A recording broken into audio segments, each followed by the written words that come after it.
Thanks to Wix.com for sponsoring this video. Details at the end of the video. In the immense, sprawling megacity, a metropolis so vast it felt like a world unto itself, Oryx Sterling awoke with a knot of anxiety tightening in his stomach. A profound, unnatural silence hung in the air of his penthouse suite, a stillness he couldn't quite place. Few things could unnerve a man like Oryx Sterling. He was the most powerful, richest, and most influential figure in the entire city. For all intents and purposes, the city was his private property. No good or service changed hands without him taking a profitable cut, and the mayor himself was little more than a loyal footman. Yet, a tremor of unease still overpowered him in his bedroom. A chamber perched atop his circular, black and gold skyscraper, all crowned with a huge, futuristic glass dome. He was meant to see the clear, cloudless sky from his vantage point. But this morning, a thick, dark cloud pressed against the glass. His robotic guards stood waiting for his command, and everything in the room appeared normal. Unable to recall anything extraordinary from the last few days, Oryx simply shrugged off his discomfort and moved to the Sky Lounge for breakfast.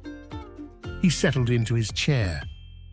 A robotic butler, stopping a respectful distance away, spoke in a perfectly human voice. "Sir, the breakfast isn't lavish as usual. We're unable to source the necessary components for your favorite dishes, such as the beluga caviar." Oryx Sterling burned with rage. Unable to source? How could the wealthiest man alive be denied caviar? He didn't even particularly like the stuff, but the sheer, unthinkable fact of being told no sent him into a frenzy. Someone would pay for this unthinkable indignity. He needed to explode at a human, and he knew exactly which one. "Call me the mayor, now!" The butler responded instantly. "He's been waiting for you in the lobby for 14 hours, sir." He expressed extreme urgency. Within minutes, the mayor burst into the lounge, showering Sterling with excessive, preemptive compliments. Oryx silenced him with a raised hand, his eyes blazing.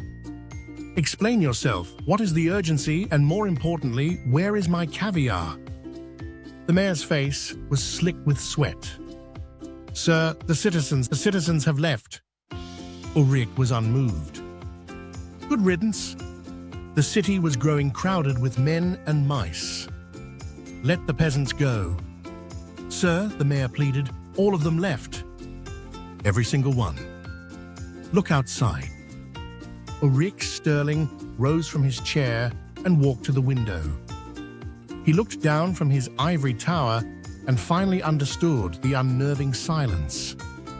The city was never silent. It was a 24/7 cacophony of people and machines. Now, the streets were deserted. Many buildings were ablaze, and the dark, thick clouds were not natural. They were soot and smoke, turning the day into a grim twilight. "What in God's name happened? Where is everyone?" Oryx demanded. "They left," the mayor repeated, trembling. "They took everything they could carry. And they took law and order with them.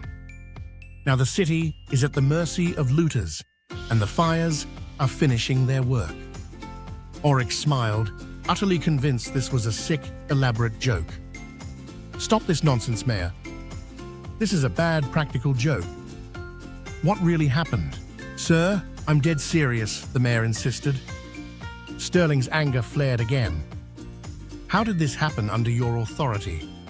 "Do you remember yesterday morning, sir?" the mayor asked nervously. "When you drove your armored sedan into the Statue of Liberty in Midtown.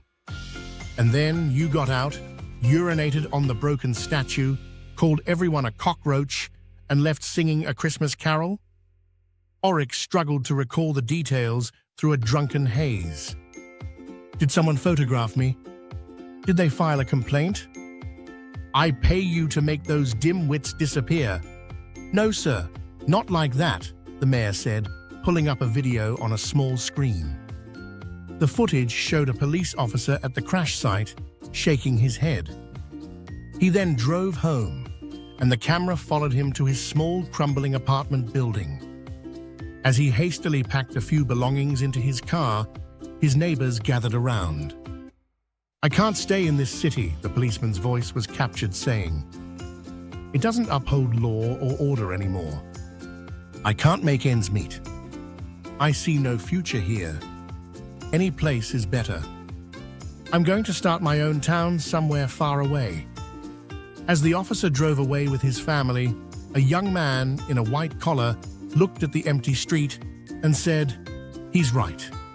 He immediately rushed to his own house, loaded a tiny box of possessions into his rusty car, and left. The camera then captured the mass exodus, people emptying shops and fleeing the city, taking everything of value with them. Oryx Sterling tried to process the total collapse of his kingdom. "And you, Mayor? What did you do to stop them?" "I begged them to stop, to reconsider," the mayor cried.